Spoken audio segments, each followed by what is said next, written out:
ازيك يا محمد؟ عامل ايه؟ ايه الاخبار؟ الحمد لله تمام. ايه عملت ايه الاسبوع اللي فات؟ احكي لنا الورقه اللي احنا اديناها لك كده، عملت فيها ايه؟ التزمت عليها ولا عكيت؟ لا، اعترف. انا التزمت. بالنسبه لكل الوجبات انا التزمت فيها يعني. حلو. حتى لو واجهتني مشكله او صعوبه في موضوع الاكل، لا، انا كنت بطلب دليفري مثلا، فراخ مشويه، حاجات من دي. حلو. لكن كانت اصعب حاجه بالنسبه لي هي السلطه. موضوع ان انا اعمل سلطه يعني في 3 مرات في اليوم، يعني دي بالنسبه لي مشكله. دي اصعب من ان انا اعمل اكل اصلا. موضوع ان انا اجيب خضار كل يومين مثلا، لان انا كده كده هيقعد يومين 3 بيبوظ مني. صح. ده صعب. فانا ما التزمتش بالسلطه خالص في ولا مره؟ يعني ممكن مره 3 مرات مثلا في الاسبوع كله.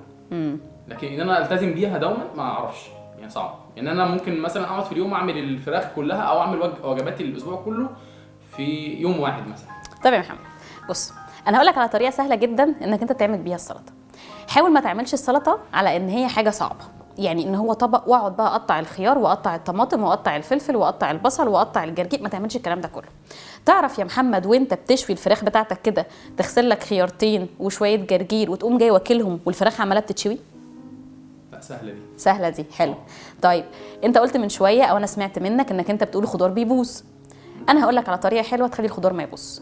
لو جبت الخيار وجبت الخضروات الورقيه كلها زي الجرجير والخس والكلام ده كله، غسلته وحطيته في منديل وفي علبه بلاستيك وقفلته في التلاجة، هيقعد معاك اسبوع.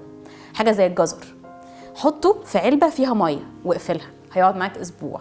تمام. حاجه زي الطماطم، اشتري كميات صغيره، طماطم تكون ناشفه شويه، ما تشتريهاش طريه عشان ما تبص منك. ايه رايك؟ جميل. خليت لك قصه اهو. تمام. انت مش ملزم انك تخلي السلطه قطع صغيره وتقعد بقى تفسفس وتضيع وقتك في تقطيعها. انت لو غسلتها واكلتها وانت بتحضر اكلك هتبقى سهله عليك جدا. اتفقنا؟ اتفقنا. هتيجي الاسبوع اللي جاي بتاكل سلطه في كل وجبه؟ اكيد. اتفقنا؟ اتفقنا. ماشي يا محمد.